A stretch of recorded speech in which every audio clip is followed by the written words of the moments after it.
Praise the Lord. सबको जय मसीह की। प्रियो, एक वचन के बारे में मैं बात करना चाहती हूँ। हम सब जानते हैं कि मरियम और मार्ता के बारे में। वो यीशु के चरणों में बैठी और मार्ता जो थी, जो काम कर रही थी, और काम करते करते वो घबरा जाती और यीशु मसीह को कहती कि मेरी कोई चिंता है कि नहीं आपको। मरियम को बोलिए कि वो मेरा मदद करे। हम सब जानते हैं इस बात को।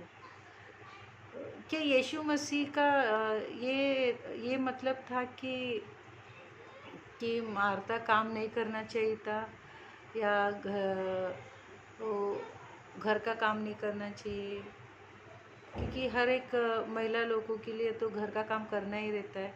यीशु मसीह का इसके पीछे क्या था कि यीशु मसीह बोलते कि हे मार्ता तो बहुत बातों की चिंता करती है और तू घबराती है। और मरियम ने जो भाग चुना है, उत्तम भाग, उससे कोई छीना नहीं जाएगा। तो इस दर क्या बात है, क्या यीशु मसीह हमें क्या मैसेज देना चाहता है, क्या हमें समझाना चाहता है। देखिए, यीशु मसीह का मतलब ये था कि उस टाइम पर, देखिए उस गांव में जब आए थे, हम पढ़ेंगे, मैं आधे और वचन बताऊंगी, आप पढ़ लेना। लूका 10 अध्याय का हम लोग 38 से 42 तक पढ़ेंगे। तो इसमें सारी बातें कि उसने घर में जो लेके गई थी, वो मार्ता लेके गई थी। हालेलुया। और मार्ता घर में लेके गई यीशु मसीह को, और वो काम करने लगी। और मरियम जो थी वो यीशु के चरणों में बैठी थी। और यीशु मसीह बोल रहे कि वो उत्तम भाग चुन लिया जो यीशु के चरणों में बैठकर वचन सुन रही थी। और मार्था जो थी वो घर का काम कर रही थी, वो यीशु मसीह के लिए खाना बना रही, क्योंकि यीशु मसीह को उसने अपने घर लेके गए। हम 28 में पढ़ते तो वहाँ पर लिखा है कि यीशु मसीह को मार्था ने लेके गई घर पर। तो यीशु मसीह ये मैसेज दे रहा प्रियो हमें कि हमें घर का काम करना है, हमें खाना भी बनाना है, घर का जो भी बच्चों लोग का पालन पोषण भी करना है, कोई जॉब करते जॉब भी करना है, और जो कुछ हम कर रहे हैं वो करना ही है।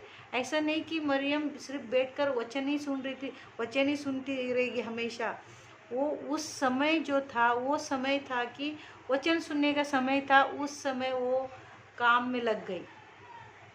उसको, वो यीशु मसीह को, उद्धारकर्ता को, यीशु राजाओं का राजाओं को, प्रभुओं का प्रभु को घर पे बुलाई उसने, और वो लग गई काम पे। क्योंकि यीशु मसीह कुछ उससे बातें करना चाहता था, कुछ उन्हें समझाना चाहता था, कुछ परमेश्वर का वचन को समझाना चाहता था, मगर वो ना सुनते हुए वो अपने काम में लग गई। फिर यीशु मसीह चाहता है कि आपका जो समय प्रभु का है वो प्रभु को देना है, और जो समय हमें काम के लिए देना है वो काम को देना है। बच्चे संभालने के लिए समय है, घर का काम के लिए, हर चीज़ का एक समय होता है। वो समय था कि मार्ता को भी प्रभु यीशु मसीह के चरणों में बैठकर परमेश्वर का वचन सुनने का समय था। वो समय को छोड़कर उसने काम में लग गए। हम परमेश्वर का उपस्थिति में जब बैठना है, तब उधर बैठते हुए हम काम में लग जाते, हम घबराएंगे, हम परेशान रहेंगे, हम बेचैन रहेंगे, और हमारा अंदर एक बेचैनी आ जाएगी कि हम घबराहट के, हमारे अंदर कोई शांति नहीं रहेगा। प्रियो, जब भी हमारे घर में सभा चलती है या हम कलीसिया में जाते हैं, हमें वो समय प्रभु को देना है। और हम पर्सनल में हमने जो समय ठहराया है प्रार्थना के लिए, वचन पढ़ने के लिए, प्रभु की उपस्थिति में रहने के लिए, वो प्रभु को देना है हमें। क्योंकि हम वो काम करना है, हमें प्रभु की उपस्थिति में जाकर उत्तम भाग में प्रभु के आशीष को हमें प्राप्त करना है। हालेलुया। ये नहीं कि हम वो समय जो प्रभु का प्रार्थना का समय है, वचन पढ़ने वाला समय, हम आराधना जाने का समय, चर्च जाने का समय, हमें मीटिंग में जाने का समय, वो समय जाकर हम काम में लगाए, और हम घबराएंगे, हम परेशान रहेंगे, हम बेचैन रहेंगे, हमारे अंदर कोई शांति नहीं रहेगा।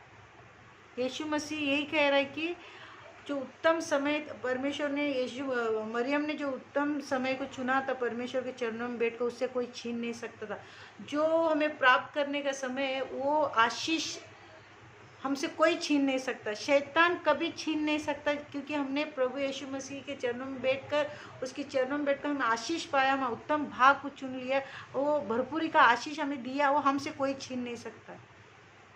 तो यीशु मसीह यही कह रहा है कि हमें प्रभु का जो समय है वो प्रभु को देना है, और जो काम का समय है वो काम को देना। प्रियो, प्रभु इस वचन के द्वारा आप सबको आशीष करे। मैं चाहती हूँ कि प्रियो, हर एक चीज़ का समय होता है, वो समय के अनुसार हमें चलना चाहिए। God bless all.